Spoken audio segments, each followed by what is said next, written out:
sounds interesting. Very interesting. Hi, my name is Tabitha, and I have a rare skin disease. Instead of letting the doctors deal with it, I instead peeled all my skin off. Let me tell you how this came to happen. Ever since I was a little baby, I had issues with my skin. My mom would notice I'd get these terrible rashes, and she had to put socks on my hands as a toddler to keep me from scratching myself. You can imagine how many times they took me to the hospital. I saw so many doctors. I don't remember many of these visits since many happened before I was 5 or 6. So many different specialists reviewed my case, and they had my parents run all kinds of tests on me.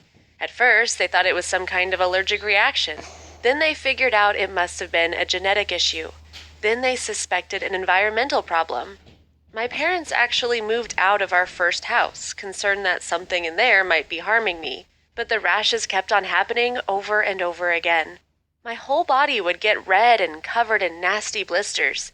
It annoyed me to bits, and I couldn't seem to stop trying to scratch myself. This only made the situation worse. My mom bought all kinds of remedies for me to take. I also had to try creams and moisturizers. At one point, my folks even gave holistic medicine a chance. A kind but strange woman performed Reiki on me and other New Age healing techniques. They didn't work. You can imagine how desperate my parents were getting. They wanted me to be healthy and be able to have a normal life. So I kept being sent by from school, though I missed so many The classes TV over like time. froze. I couldn't go out and So I play stopped with other watching it. kids and was forbidden from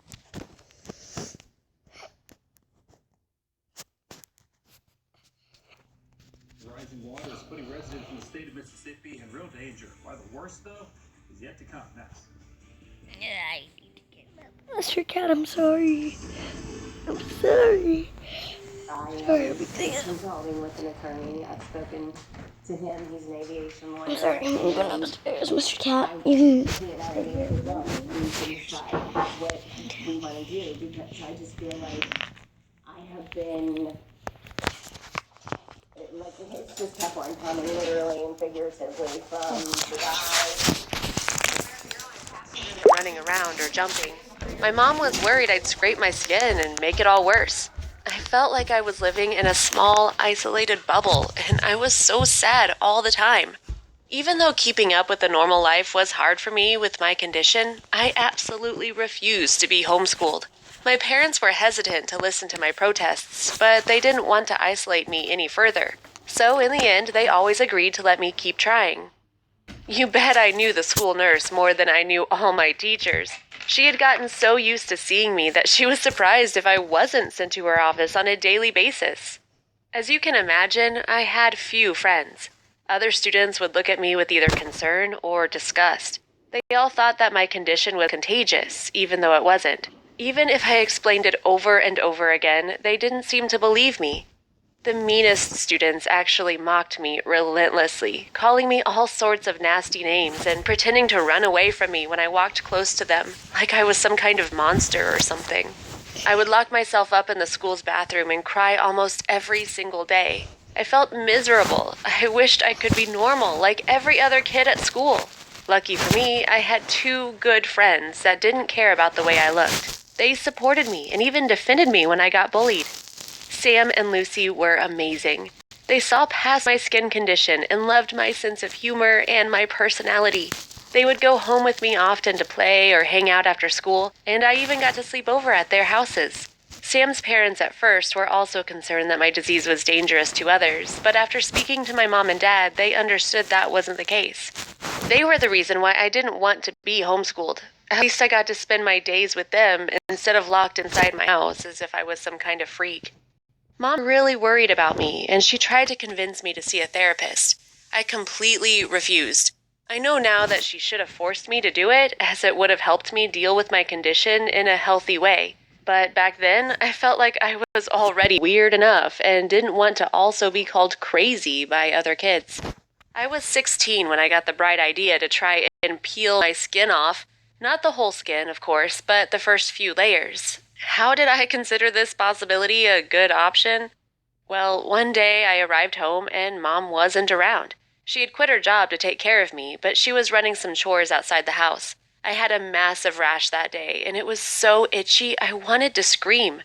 With no one around, I could scratch myself freely without people making me feel guilty or weird. I got some dry skin off my arm, and to my surprise, the skin underneath looked much better. Sure, it was bright red and sensitive, but it didn't have any blisters or rashes. So I wondered, what would happen if I kept on doing that? If I removed the sick skin, maybe I would be able to have a normal life. Little by little, I began peeling my skin off. You might wonder if this process hurt me. I thought it would be so painful, but it didn't bother me at all. It seemed like I was almost immune to pain, at least when it came to my skin. Every single day, I removed another patch of sick skin. I hid myself from my parents and my teachers, knowing they would scold me. So I did it behind closed doors, like when I was taking a shower or late at night in my bedroom. At first, I used long sleeves and jeans to keep anyone from noticing what I was doing. My skin looked incredibly red. I didn't realize it at the time, but I was also creating these long, nasty scars with each portion of skin I removed. It wasn't noticeable when it was bright red, but when it became paler, it was impossible to miss.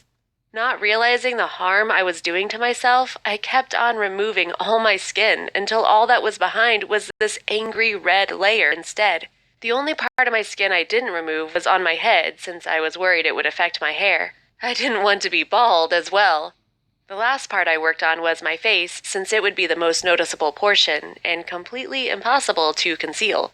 When I finished, I decided I didn't want to conceal what I had done any longer. After all, no one could stop me now, and I was tired of hiding. So I put on a dress that morning and walked downstairs. My mom was busy cleaning the kitchen, so she didn't see me. I said goodbye and left for school without her noticing the way I looked. At school, though, everyone noticed. I was red as a tomato, and it looked as if I had a massive sunburn all over my body.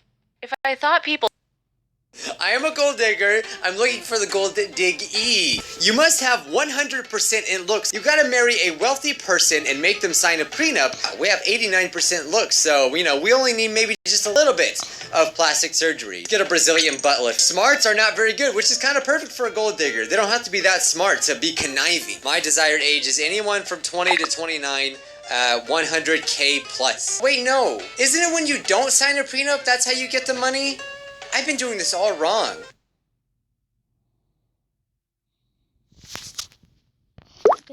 stared at me before, now it got even worse. People were whispering and talking among themselves, and I knew it was about me. Sam and Lucy looked at me with wide eyes the moment I walked inside the classroom. I sat by their sides, and they immediately asked what on earth had happened to me. I explained what I had been doing for weeks, and they looked horrified. That's when I began to understand that I might have made a big mistake, but I refused to admit it. I tried to shrug it off and told them that once my skin got better, I'd look normal, just like them. They told me I should go talk to the nurse because it looked like I was really hurt. I told them they were overreacting, and we got into a big argument. Lucy called my mom without me knowing, and when she told me about it, I freaked out. I called her a traitor and stormed away. Now I know that my friends were doing what was best for me, but back then it felt like they were turning their backs on me. My mom was waiting for me outside the school's entrance, and she gasped the second she saw me. She asked what I had done to myself, and that's when I really freaked out. Clearly, it was far worse than I had thought it was. I was so used to seeing my skin covered in blisters that this didn't seem so bad. I got really defensive and argued with her all evening long, and then with my dad as well. I told them they didn't understand me or the way I felt, and that I was tired of being different and mocked by everyone around me.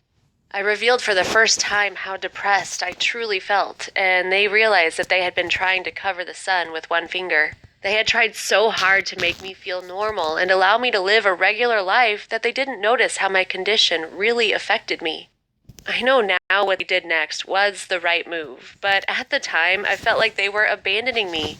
They had me committed to a mental hospital, and I received therapy 4 times a week while monitored by doctors and health specialists. During that time, my new scars began to show. I also had to see a dermatologist. He informed me and my parents that, unfortunately, those marks would never fade away. I had to learn to deal with the consequences of what I did. Little by little, through therapy and medication, I began getting better. Not physically, but mentally. My therapists were amazing. At first, I did see them as my enemies, but I discovered they were only trying to help me. The wing of the hospital I was staying at was meant for teenagers, and so I got to meet other kids my age that were going through issues of their own. Seeing that I wasn't the only one suffering made me look at the world through a different perspective. I also made new friends there, which was a big relief. I accepted my condition and my scars and learned to love myself the way I was. I got to return home with my parents, and I apologized to them and my friends for the way I had acted. They've supported me every single step of the way, and I'm so grateful. I truly regret the decisions I made, and even more so hiding what I was doing from my mom and dad. I could have gotten help before and avoided so many problems. I have to deal with the consequences of my foolishness, but I know that I'll get to live a full life thanks to everything I learned during my stay at the mental hospital. I still visit a therapist once a week, and I'm doing much better. Sam, Lucy, and I were accepted into the same college, and we are going to be sharing a dorm together. I hope this is a new start for me, away from my hometown. I no longer mind people staring at me. I just shrug it off and keep walking.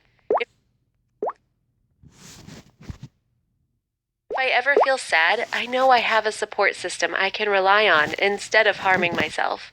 Thank you for watching. Please don't forget to subscribe and... Okay, that was okay. Oh.